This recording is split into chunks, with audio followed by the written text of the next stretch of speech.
So the Eubank Jr. Conor Benn fight has finally been abandoned. Praise the Lord. This fight was cursed from the beginning. Eddie Hearn and Conor Benn are claiming that Eubank Jr. priced himself out. Conor Benn thinks Eubank Jr. is scared, and Eddie Hearn just thinks he's delusional. Well, at the end of the day, Conor Benn failed 2 tests, and he didn't even have the professional courtesy to tell Eubank Jr. about the first one. So of course, Eubank Jr. is going to hold that over your head in negotiations, as he should. He's going to demand a king's ransom. He's in the driver's seat. Will Eubank Jr. regret not taking this fight in future? Time will tell. Some people think he will because they don't really believe in his ability to cut it at the top level in the middleweight division. And he's certainly not going to make anywhere near as much money fighting any of the champions at 160 pounds right now as he would have made fighting Conor Benn. However, it looks like Eubank Jr. may try and go back to a blueprint that he used earlier on in his career, which was picking up a Mickey Mouse belt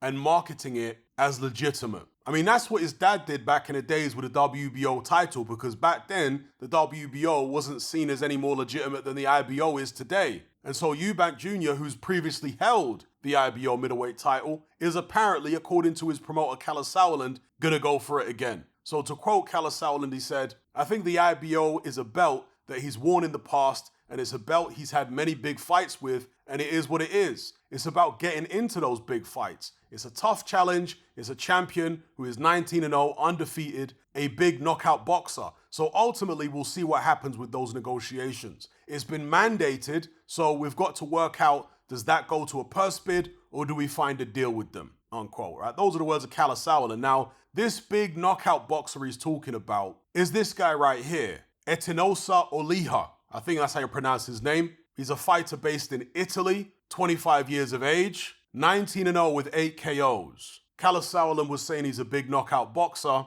His record doesn't reflect that. Calls himself El Chapo, 6 feet 1 inches tall, orthodox fighter. All but 3 of his fights have taken place in Italy. The remainder of them took place in Germany. That's not a good sign. Many years ago, Germany was one of the major nations for boxing. Not so much today. Today, Germany's really a backwater for boxing. And Italy, of course, even more so. So if these are the countries where you're plying your trade, okay, this guy was born and raised in Italy. The boxing scene isn't particularly strong in Italy. They're not producing a great deal of talent. I mean, this guy is still only 25, 19-0. Could he be a rough diamond or a diamond in the rough? However which way you want to phrase it. An undiscovered gem? Or has he been fighting in obscurity because he's not very good? In most cases, with fighters like this, it's the latter. But as I say, he is still relatively young. If he was in his early 30s, you'd be pretty confident in saying he's almost certainly no good. Because somebody, if he had talent, would have discovered him by then. So that's the direction Eubank Jr. appears to want to go in, fighting for the IBO belt again. Doesn't seem to want any smoke with any of the actual real champions at 160. And Conor Benn, well, he's been talking about the likes of Boots Ennis. Eddie Hearn doesn't seem keen on the Boots Ennis fight. Eddie Hearn seems to want to sign Boots Ennis. He flat out said that Boots Ennis is the best welterweight in the world. I guess that's a way of massaging Ennis's ego and trying to get him to sign with him, because surely Terence Crawford would have something to say about that. I personally don't think that Eddie Hearn believes Conor Benn has much of a chance against Boots Ennis. Maybe I'm wrong. I can't read Eddie Hearn's mind,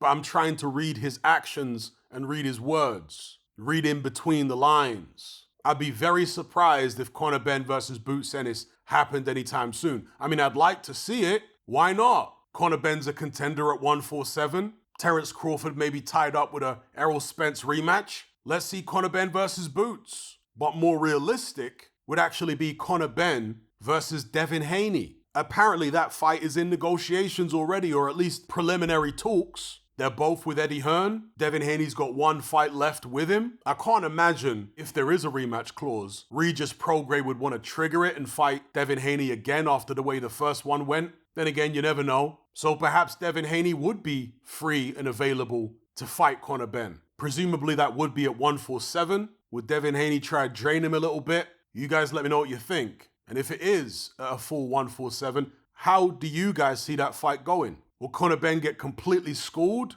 Or would he actually be dangerous in there for Devin Haney?